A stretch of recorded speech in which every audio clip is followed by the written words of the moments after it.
Welcome to south Indian cooking. இன்றைக்கி நம்ம பார்க்க போகிறது ஒரு அருமையான டேஸ்ட்டில் லன்ச்சு காம்போ தான் செய்ய போகிறோம்.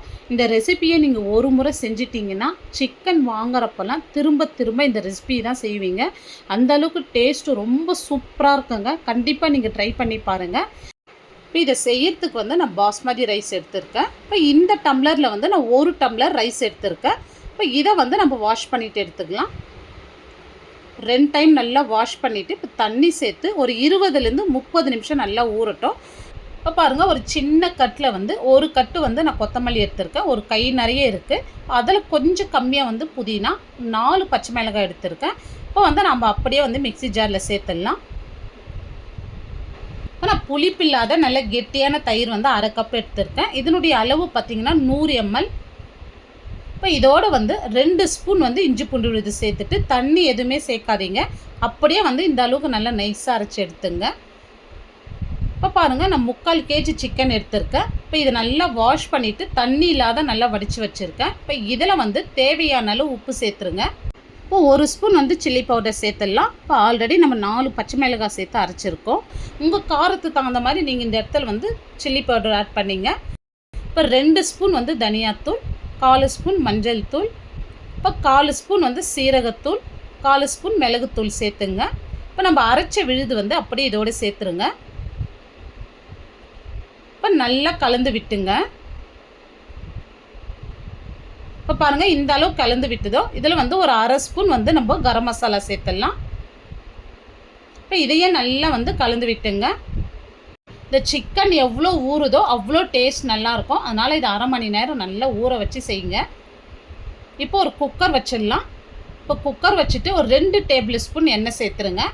இப்போ இதில் ஒரு 4 கிராம்பு, 3 துண்டு பட்டை, 2 ஏலக்காய், கொஞ்சமாக கல்பாசி, ஒரு ஸ்டார் அனிஸ், ஒரு பிரிஞ்சி இலை சேர்த்துங்க. இப்போ இதோட 1/2 ஸ்பூன் சீரகம், இப்போ காரத்துக்கு ஒரு 4 பச்சை மிளகாய் சேர்த்துருக்கேன். இப்போ இதில் ஒரு 1/2 ஸ்பூன் இஞ்சி பூண்டு விழுது சேர்த்துருங்க. ஃப்ளேம் கம்மியாக வச்சுட்டு நல்லா ராஸ்மல் போகிற வரைக்கும் நல்லா வதக்கி விட்டுங்க. பாருங்கள், இந்த அளவுக்கு வதக்குந்தோம். இதில் கொஞ்சமாக கொத்தமல்லி, கொஞ்சமாக புதினா சேர்த்து நல்லா வதக்கி விடுங்க. பாருங்கள், இந்த அளவுக்கு நல்லா வதங்கியிருக்கு. இப்போ தண்ணி சேர்த்துடலாம். இப்போ இந்த டம்ளரில் 1 டம்ளர் அரிசி எடுத்தோம். 1க்கு 1.5 நம்ம தண்ணி சேர்த்துடலாம். இப்போ தேவையான அளவு உப்பு சேர்த்துருங்க. இப்போ இது லைட்டாக கொதி வரட்டும். இப்போ அரிசி 1/2 அன் ஹவராக நல்லா ஊறிட்டு இருக்குது. இப்போ தண்ணி வடிச்சிட்டு இப்போ நம்ம இதோடு சேர்த்துடலாம். இப்போ இந்த மாதிரி லைட்டாக கொதி வர சொல்ல சேர்த்துருங்க. இப்போ அரிசி சேர்த்துட்டு இந்த மாதிரி பக்குவமாக மிக்ஸ் பண்ணி விட்டுங்க. இப்போ இந்த இடத்துல நீங்கள் உப்பு செக் பண்ணிங்க. கம்மியாக இருந்தால் இந்த இடத்துல சேர்த்துக்கலாம். எனக்கு கரெக்டாக இருக்குது. இப்போ அரிசி தண்ணி இந்த அளவுக்கு லெவலாக வந்திருக்கு பாருங்கள். இப்போ இந்த அளவுக்கு இந்த மாதிரி லெவலாக வந்ததோ இப்போ வாசனைக்காக கொஞ்சமாக புதினா, கொத்தமல்லி சேர்த்துடலாம். இப்போ நம்ம குக்கர் மூடி போட்டு 1 விசில் மட்டும் விட்டு எடுத்துங்க. ஹை ஃப்ளேமில் 1 விசில் மட்டும் போதும். இப்போ ஒரு பேன் வச்சுட்டு ஒரு 2 டேபிள் ஸ்பூன் எண்ணெய் சேர்த்துருங்க. இப்போ எண்ணெய் சூடேறட்டும். இப்போ சூடேறிந்தால் இதில் ஒரு 3 கிராம்பு, 2 ஏலக்காய், 2 துண்டு பட்டை, ஒரு 1/2 ஸ்பூன் சோம்பு சேர்த்துருங்க. இப்போ ஒரு பிரிஞ்சி இலை சேர்த்துட்டு கொஞ்சமாக கருவேப்பிலை சேர்த்துருங்க. இப்போ மீடியம் சைஸில் 3 வெங்காயம் நல்லா மெலிசாக நீல வாக்கில் கட் பண்ணிவிட்டு இதோடு சேர்த்துருங்க. இப்போ வெங்காயம் சீக்கிரமாக வதங்கி வரத்துக்கு கொஞ்சமாக சால்ட்டு சேர்த்துருங்க. இப்போ இது ஓரளவுக்கு வதங்கி வரட்டுங்க. ரொம்ப கலர் மாதிரி வதங்கணுன்றது கிடையாது. ஒரு கண்ணாடி பதத்துக்கு இந்த அளவுக்கு வதங்கினா போதும். இப்போ பாருங்கள், இந்த அளவுக்கு வதங்கந்தோம். நம்ம ஊற வச்ச சிக்கன் அப்படியே இதோடு சேர்த்துடலாம். இப்போ சிக்கன் சேர்த்ததுமே தண்ணி எதுவும் சேர்க்காதீங்க. நல்லா இந்த மாதிரி கலந்து விடுங்க. இப்போ இந்த மாதிரி நல்லா கலந்து விட்ட பிறகு மீடியம் ஃப்ளேம்லேயே ஒரு 4லேருந்து 5 நிமிஷத்துக்கு மூடி போட்டு விடுங்க. சென்டரில் மிக்ஸ் பண்ணி கொடுங்க. இப்போ பாருங்கள், நம்ம தண்ணி எதுவுமே சேர்க்கலை. நம்ம தயிர் சேர்த்ததுலேயே நல்லா தண்ணி விட்டு இந்த அளவுக்கு நல்லா வெந்து வந்திருக்கு பாருங்கள். இப்போ சிக்கன் பாருங்கள், இந்த அளவுக்கு நல்லா தண்ணி விட்டு வெந்திருக்கு. இப்போ நம்ம தண்ணி எதுவுமே சேர்க்கலை. இப்போ நம்ம சிக்கன் மிக்ஸ் பண்ணி வச்ச பாத்திரத்திலே கொஞ்சமாக தண்ணி விட்டு இதில் சேர்த்துக்கலாம். இப்போ பாருங்கள், எந்த அளவுக்கு தண்ணி சேர்த்துருக்கேன். இந்த அளவுக்கு மட்டும் தண்ணி சேருங்க, நிறைய தண்ணி சேர்த்துறாதீங்க. இப்போ சேர்த்துட்டு நல்லா இந்த மாதிரி கலந்து விட்டுருங்க. இப்போ இந்த அளவுக்கு கலந்து விட்டுதோ ஒரு 6லேருந்து 7 நிமிஷத்துக்கு மீடியம் ஃப்ளேம்லேயே மூடி போட்டு விடுங்க. நம்ம சேர்த்த தண்ணி எல்லாமே நல்லா ட்ரை ஆகி வரணும். இப்போ எண்ணெய் பிரிஞ்சு நல்லா ட்ரை ஆகி வந்திருக்கு. இப்போ இந்த அளவுக்கு வந்து நல்லா ட்ரை ஆகி வரணும். இப்போ சிக்கன் பார்த்தீங்கன்னா தெரியும், இந்த அளவுக்கு சாஃப்டாக வெந்திருக்கு.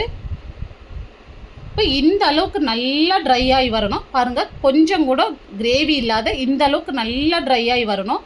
அப்போ தான் டேஸ்ட் இது ரொம்ப சூப்பராக இருக்கும். இப்போ இதுக்கு மேலே வந்து நல்லா ஃப்ரெஷ்ஷான கருவேப்பிலை சேர்த்துங்க. நல்லா பொடியாக நறுக்குன்னா கொத்தமல்லி சேர்த்துட்டிங்கன்னா நல்ல வாசனையாக இருக்கும். சேர்த்துட்டு இப்போ ஸ்டவ் ஆஃப் பண்ணிவிட்டு நல்லா கலந்து விட்டுருங்க. இந்த மாதிரி கலந்து விட்டுட்டு ஒரு மூடி போட்டு ஒரு 5 நிமிஷத்துக்கு வந்து அப்படியே விட்டுருங்க. இப்போ இந்த மாதிரி செய்ய சொல்ல அப்போ தான் சிக்கன் வந்து நல்ல ஃப்ளேவர்ஃபுல்லாக இருக்கும்.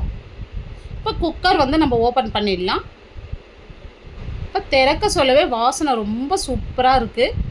இப்போ சாதம் பார்த்திங்கன்னா உடையாமல் நல்லா குழையாமல் உதிரி உதிரியாக வந்திருக்கு பாருங்கள். இப்போ தண்ணி வந்து நம்ம கரெக்டாக வச்சுருக்கோம். 1 டம்ளர் அரிசிக்கு 1.5 டம்ளர் தண்ணி வச்சிங்கன்னா கரெக்டாக இருக்கும். அதுவும் 20லேருந்து 30 நிமிஷம் ஊற வைங்க, அதுக்கு மேலே ஊற வைக்காதீங்க. இப்போ பார்த்தாவே தெரியும் சாதம் வந்து நல்ல நீளமாக உடையாமல் நல்ல உதிரி உதிரியாக இருக்குது பாருங்கள். ஒரு அருமையான டேஸ்ட்டில் வந்து லஞ்சி காம்போ ரொம்ப சூப்பராக பண்ணியிருக்கோம். கண்டிப்பாக இந்த லஞ்சி காம்போ நீங்கள் செஞ்சு சாப்பிட்டீங்கன்னா திரும்ப திரும்ப செய்வீங்க. இப்போ இந்த ரைஸோட இந்த சிக்கன் சேர்த்து சாப்பிட்டு பாருங்கள், டேஸ்ட்டும் அவ்வளோ சூப்பராக இருக்கும். நீங்கள் எப்போ சிக்கன் வாங்கினாலும் உங்களுக்கு கண்டிப்பாக இந்த ரெசிபி தாங்க ஞாபகத்துக்கு வரும். இந்த வீடியோ உங்களுக்கு பிடிச்சிருந்தால் கண்டிப்பாக ஒரு முறை செஞ்சு பாருங்கள். லைக் பண்ணுங்கள், ஷேர் பண்ணுங்கள். நம்ம சவுத் இண்டியன் குக்கிங் சேனலை ஃபஸ்ட் டைம் பார்க்குறீங்கன்னா சப்ஸ்கிரைப் பண்ணிவிட்டு அப்படியே ஆல்ன்ற ஆப்ஷனையும் கிளிக் பண்ணிவிடுங்க. அப்போ தான் நான் போடுற வீடியோ உங்களுக்கு உடனுக்குடனே நோட்டிஃபிகேஷனாக வரும். தேங்க்ஸ் ஃபார் வாட்சிங்.